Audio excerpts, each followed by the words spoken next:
Hello friends, आज हम आपके लिए लेकर आए हैं कक्षा 7 की पुस्तक पृथ्वी और हमारा जीवन। इस पुस्तक का पार्ट 4 पार्ट 3 तक हमने पढ़ लिया था।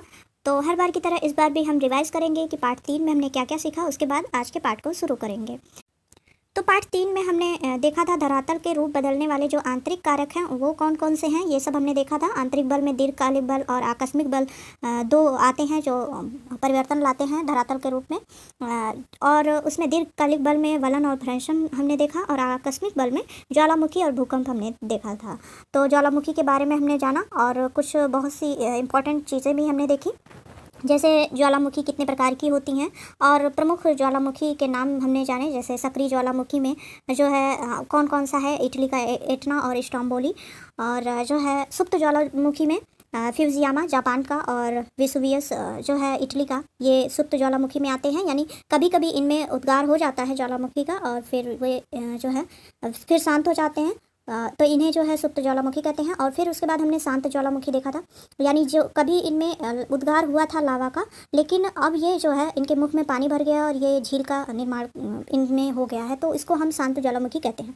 तो इसमें म्यांमार का पोम्पा और संयुक्त राज्य अमेरिका के ओरेगन राज्य की क्रेटर झील इसके उदाहरण हैं।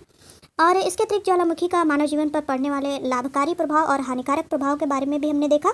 और इसके अतिरिक्त भूकंप के बारे में हमने देखा, सुनामी के बारे में देखा। अगर आपने पिछला वीडियो नहीं देखा तो आप प्ले लिस्ट में जाकर देख सकते हैं। आज का वीडियो स्टार्ट करते हैं।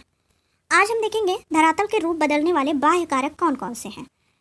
तो स्टार्ट करते हैं आज का वीडियो। हम जानते हैं कि पृथ्वी के धरातल पर परिवर्तन लाने में दो प्रकार के बल कार्य करते हैं। एक बल धरातल के अंदर कार्य करता है जिसे आंतरिक बल कहते हैं, और दूसरा बल धरातल के ऊपरी भाग में कार्य करता है जिसे बाह्य बल कहते हैं। भूपटल पर इन्हीं दोनों शक्तियों के कारण परिवर्तन होता है। आंतरिक शक्तियाँ पर्वत, पठार आदि भूदृश्य उत्पन्न करती हैं, तो बाह्य शक्तियाँ जैसे प्रवाहित जल, नदियाँ, हिमानी, पवन और समुद्र की लहरें पृथ्वी की धरातलीय संरचनाओं को काट छाँट कर समतल बनाती रहती हैं।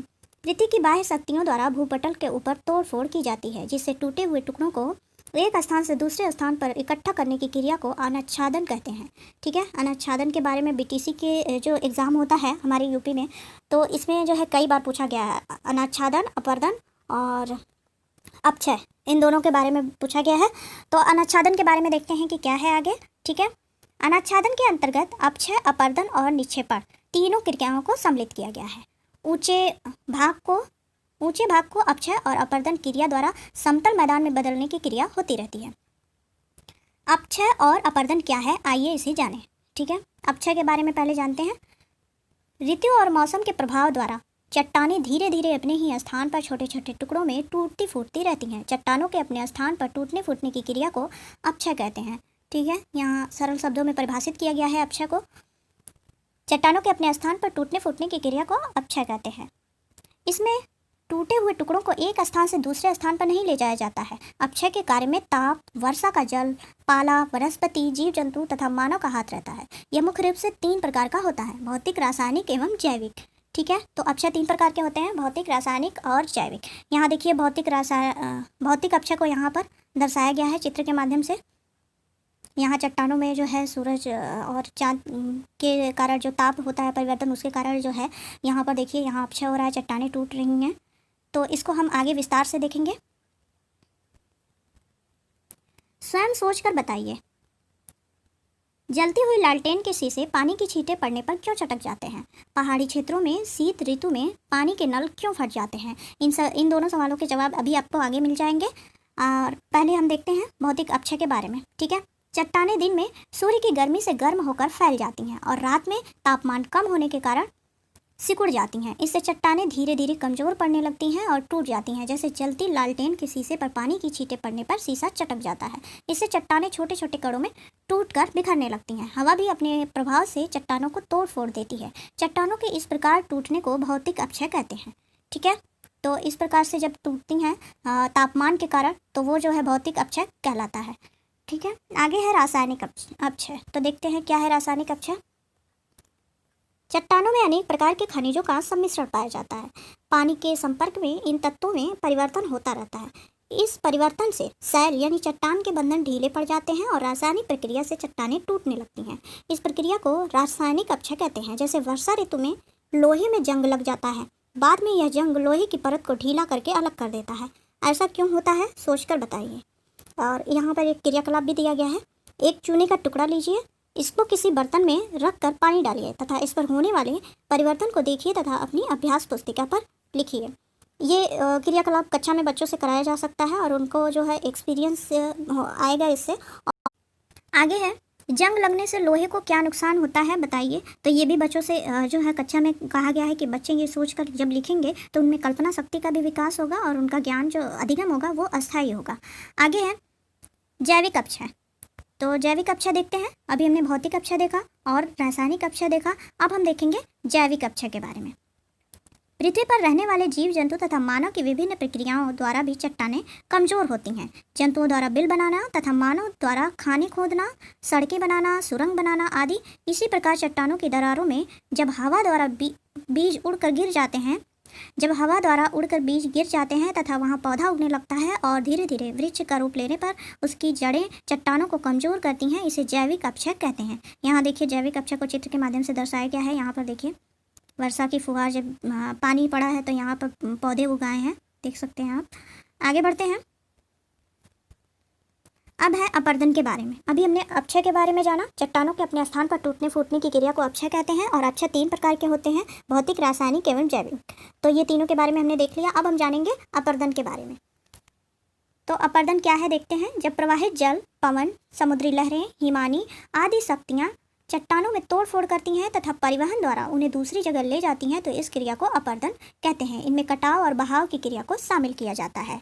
ठीक है, तो अपरदन में क्या है कि जो है टूटने फूटने की क्रिया तो होती है, लेकिन वो एक स्थान से दूसरे स्थान पर नहीं ले जाया जाता उसको किसी के द्वारा। ठीक है, और इसमें क्या होता है अपरदन में, इसमें कटाव और बहाव दोनों होता है, यानी एक स्थान से दूसरे स्थान पर ये चली जाती हैं। ठीक है, तो ये जो है कटाव और बहाव की क्रिया को अपरदन कहते हैं। यहाँ पर देखिए, यहाँ बॉक्स में दिया गया है, आपने खेतों में वर्षा का जल तथा नदी में बहता जल दोनों देखे होंगे। दोनों में मिट्टी होती है। क्या आप बता सकते हैं कि यह मिट्टी कहाँ से आती है? ठीक है, ये बच्चों से कक्षा में चर्चा के लिए है। कल्पना शक्ति का विकास होगा उनमें। आपने अनुभव किया होगा कि अधिक वर्षा होने पर जल के साथ मिट्टी की ऊपरी परत भी बह जाती है। यह भी अपरदन की क्रिया है जो मृदा अपरदन कहलाती है। इसके द्वारा मिट्टी की उपजाऊ परत बह जाती है। इसके रोकथाम के उपायों पर चर्चा कीजिए।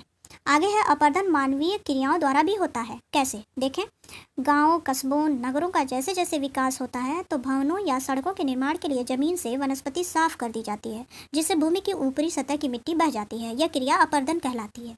अपरदन एक गतिशील क्रिया है। ठीक है, यह अपक्षय से भिन्न है। अपरदन के लिए अपक्षय आवश्यक नहीं है। दोनों क्रियाएं एक साथ अथवा अलग अलग हो सकती हैं। अपक्षय अपरदन में सहायक हो सकता है परंतु अपरदन का भाग नहीं है।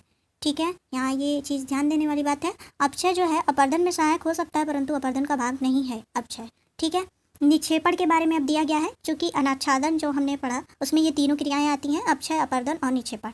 तो अब निक्षेपण के बारे में देखते हैं। निक्षेपण जो है अपरदन का परिणाम होता है। ढाल में कमी के कारण जब अपरदन के कारकों के वेग में कमी आ जाती है तो उनके द्वारा बहा कर लाए गए मलबे का किसी स्थान पर एकत्रीकरण निक्षेपण कहलाता है। ठीक है, तो ये हो गया निक्षेपण के बारे में। जब बहाव की क्रिया जब कम होती है, जब किसी स्थान पर जब ढलान कम होता है तो वहाँ पर जो है मलबे का जो जमाव होता है वो होने लगता है, तो उसे ही क्या कहते हैं, निक्षेपण कहते हैं।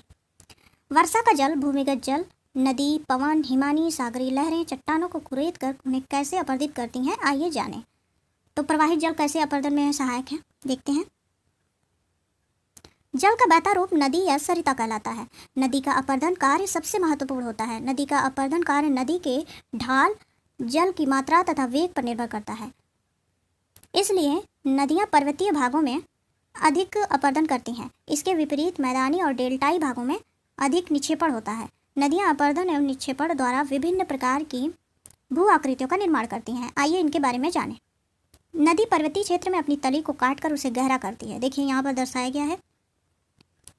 इससे अंग्रेजी के अक्षर वी के आकार की घाटी का निर्माण होता है।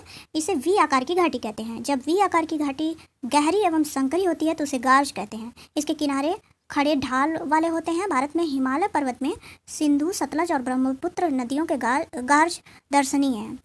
ठीक है, तो ये जो वी आकार की जो घाटी है, जब ये गहरी और संकरी हो जाती है तो इसे गार्ज कहा जाता है। आगे बढ़ते हैं। जलप्रपात, ये भी अपरदन में सहायक है। देखते हैं इसको। जब नदी के रास्तों में मुलायम चट्टानों की परतें मिलती हैं तो नदी का जल मुलायम चट्टानों को जल्दी काट डालता है, और जब कठोर चट्टानें मिलती हैं तो नदी का जल उन चट्टानों को जल्दी नहीं काट पाता है। कटाव के इस अंतर के कारण नदी की तलहटी ऊंची नीची हो जाती है। जब नदी का जल ऊंचाई से खड़े ढाल के सहारे अधिक वेग से नीचे गिरता है तो इसे जलप्रपात कहते हैं। ठीक है। विश्व का सबसे ऊंचा जलप्रपात दक्षिण अमेरिका के वेनेजुएला का एंजल है। एंजल जो जलप्रपात है, ये इसका नाम है, एक जलप्रपात का नाम है एंजल। ये विश्व का सबसे ऊंचा जलप्रपात है। ठीक है। भारत के कुछ प्रमुख जलप्रपात शरावती नदी पर जोग, कावेरी नदी पर शिवसमुद्रम, नर्मदा नदी पर कपिलधारा एवं धुआंधार आदि हैं। ठीक है।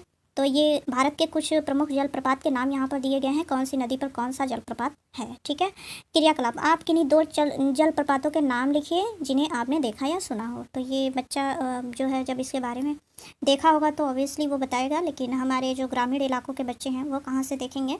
लेकिन फिर भी आप इस पर चर्चा कर सकते हैं कक्षा में। आगे हम देखते हैं, पर्वतीय भाग से जब नदी नीचे मैदानों में उतरती है तो उसकी गति मैदानों में ढाल कम होने के कारण धीमी पड़ जाती है। नदियाँ सीधे मार्ग पर न चलकर टेढ़े मेढ़े रास्तों पर बहने लगती हैं। इन टेढ़े मेढ़े रास्तों को विसर्प कहते हैं। ठीक है। यहाँ विसर्प को चित्र के माध्यम से दर्शाया गया है, यहाँ आप देख सकते हैं। आगे है, नदी के सागर में गिरने के पहले उसके बहने की गति अधिक धीमी पड़ जाती है। इस कारण नदी के मलबे का निक्षेपण होने लगता है, जिससे डेल्टा का निर्माण होता है। गंगा व ब्रह्मपुत्र का डेल्टा संसार का सबसे बड़ा डेल्टा है। यहाँ देख सकते हैं आप डेल्टा, गंगा ब्रह्मपुत्र का डेल्टा विश्व का सबसे बड़ा डेल्टा है। इंपॉर्टेंट पॉइंट है। आगे है भूमिगत जल। तो भूमिगत जल कैसे सहायक होता है अपरदित करने में, देखते हैं। क्या आप जानते हैं कि वर्षा का कुछ जल चट्टान और मिट्टी में प्रवेश कर जाता है। पहाड़ों में कहीं कहीं चूने की चट्टानें मिलती हैं, जिसमें जल रिस कर चट्टान के भीतर पहुंच जाता है तथा रासायनिक अपक्षय द्वारा चूने को घुलाकर दूर बहा ले जाता है, जिससे पहाड़ी में गुफा या सुरंग बन जाती है। यहाँ आप देख सकते हैं स्टैलेक्टाइट, स्टैलेग्माइट और यहाँ हेलेक्टाइट के बारे में दर्शाया गया है। आप जब आगे की कक्षाओं में जाएंगे तो इसको विस्तार से पढ़ेंगे। आगे है, नीचे बनने वाली इस सुरंग के छत पर जहाँ पानी टपकने से चूना जमा हो जाता है, जिसे स्टैलेक्टाइट कहते हैं। स्टैलेक्टाइट के ठीक नीचे गुफा की सतह पर भी एक खंभे जैसा आकार, जिसका नीचे का आधार चौड़ा तथा ऊपर का भाग पतला होता है, बन जाता है। इसे स्टैलेग्माइट कहते हैं। कभी कभी ये दोनों आपस में मिले हुए दिखाई देते हैं, जिसे हेलेक्टाइट कहते हैं। चूने की चट्टानों वाले क्षेत्र में ऐसी आकृतियां पाई जाती हैं जिन्हें कार्स्ट का स्थल कहते हैं। ठीक है। तो ये हो गया भूमिगत जल के बारे में। आगे है हिमानी के बारे में। हिमानी कैसे सहायक है अपरदित करने में, देखते हैं। ऊंचे पर्वतों पर जब कोई बड़ा हिमखंड ढाल पर खिसकता है तो उसे हिमानी या हिमनद कहते हैं। ठीक है। ऊंचे पर्वतों पर जब कोई बड़ा हिमखंड यानी बर्फ़ का जो टुकड़ा होता है वो जो है ढाल पर जब खिसकता है तो उसे हिमानी या हिमनद कहते हैं। पहाड़ी भाग में हिमानी सपाट चौड़ी खड़े ढाल वाली घाटियों का निर्माण करती है। इनका आकार अंग्रेजी के यू अक्षर की तरह होता है। पहले से बनी वी आकार की घाटी को हिमानी यू आकार की घाटी में बदल देती है। इसका ढाल खड़ा तथा तल चौड़ा होता है। जब हिमानी चट्टानों को घर्षित कर उसका चूड़ पर्वत के निचले भागों में जमा कर देता है तो इसे हिमोड़ कहा जाता है। ठीक है। तो यहाँ हिमोड़ और हिमानी हमने देखा। आगे है पवन। ये भी धरातल का रूप परिवर्तित करने वाले बाह्य कारकों में है। तो देखते हैं, आपने गर्मियों के मौसम में आंधी और तूफान को आते देखा होगा। ये भी अपरदन की क्रिया करते हैं। आइए जानें। हवा एक स्थान से रेत उड़ाकर अपने साथ ले जाती है। जब यह चट्टानों से टकराती है तो धूल के कण चट्टानों पर टकराकर उन्हें कुरेदते हैं। इससे अपरदन की क्रिया होती है। मरुस्थलीय क्षेत्रों में इस प्रकार का अपरदन अधिक होता है। नीचे दिए गए चित्रों को देखिए और जानिए। तो यहाँ देखिए बालुका स्तूप के बारे में बताया गया है। बालुका स्तूप के बारे में यूपी के जो बीटीसी का एग्ज़ाम होता है, टीचर्स का जो सर्टिफिकेट एग्ज़ाम होता है, बेसिक ट्रेनिंग सर्टिफिकेट जो कोर्स किया जाता है, तो उसमें ये बालुका स्तूप का क्वेश्चन कई बार पूछा गया है। 2013 बैच में भी, 2014 बैच में भी पूछा गया है इसको। तो आप देख सकते हैं, मरुस्थलीय प्रदेशों में जब पवन के मार्ग में कोई बाधा होती है तब पवन का वेग कम हो जाता है, जिससे पवन के साथ उड़ने वाले पदार्थ धरातल पर गिरकर बालू के टीलों का निर्माण करते हैं। इन्हें बालुका स्तूप कहते हैं। तो बालुका स्तूप आपने देखा, यहाँ पर देख सकते हैं आप चित्र में ये दर्शाया गया है बालुका स्तूप को, और ये कैसे निर्माण करते हैं ये भी यहाँ पर दर्शाया गया है। आगे बढ़ते हैं। आगे है छत्रक शिला। पवन द्वारा उड़ाए गए बालू के कणों द्वारा अपरदन का कार्य धरातल से कुछ मीटर ऊंचाई तक अधिक होता है। इस क्रिया में पवन निचले भाग को घिस देती है, परंतु ऊपरी भाग छतरी के आकार का होता जाता है। जिसे छत्रक शिला कहते हैं। यहाँ देख सकते हैं आप, यहाँ पर घिस गया है और ये जो है छतरी के आकार का यहाँ पर नज़र आ रहा है। ठीक है, आगे है समुद्री लहरें। समुद्री लहरें। आपने देखा होगा कि आपके गांव के तालाबों से जब पशु स्नान करके बाहर निकलते हैं तो पानी की लहरें किनारों पर टकराती हैं और किनारों पर जमी मिट्टी की सतह को अपने साथ बहाकर अंदर ले जाती हैं। इसी प्रकार समुद्र की लहरें भी समुद्र तटों पर टकराती हैं तो तटों पर जमा मलबा भी अपने साथ बहाकर समुद्र में ले जाती हैं और कभी कभी वह इस पदार्थ को थोड़ी दूर पर जमा कर देती हैं। लहरों द्वारा कटाव से, खड़े कगार और जमाव से समुद्र तटों का निर्माण होता है। ऐसे तटों को पुलिन कहते हैं। ठीक है, क्या कहते हैं? पुलिन यानी बीच। आगे है भारत पर समुद्र का जुहू बीच, चेन्नई का मरीना बीच आदि पुलिन के प्रमुख उदाहरण हैं। समुद्र की लहरों के तट पर बार बार टकराने से तट का निचला भाग कट जाता है लेकिन तट का ऊपरी भाग खड़ा रह जाता है और समुद्र की ओर झुक जाता है, जिसे भृगु कहते हैं। ठीक है, आगे ये दो शब्दावली दी गई है। गार्ज अभी हमने देखा, पर्वतीय क्षेत्रों में गहरी संकरी घाटी को गार्ज कहते हैं। और विसर्प क्या है ये भी बताया गया है, अभी हमने पीछे इसके बारे में विस्तार से देखा। यहाँ पर विसर्प को परिभाषित किया गया है, जहाँ बहती नदी मोड़ बनाती है उसे विसर्प कहते हैं। तो आगे हम आपके लिए लेकर आएंगे पार्ट 5 जिसमें होगा वायुमंडल के बारे में। तो उसके लिए प्लीज़ चैनल को सब्सक्राइब करें, वीडियो को लाइक करें। Thank you.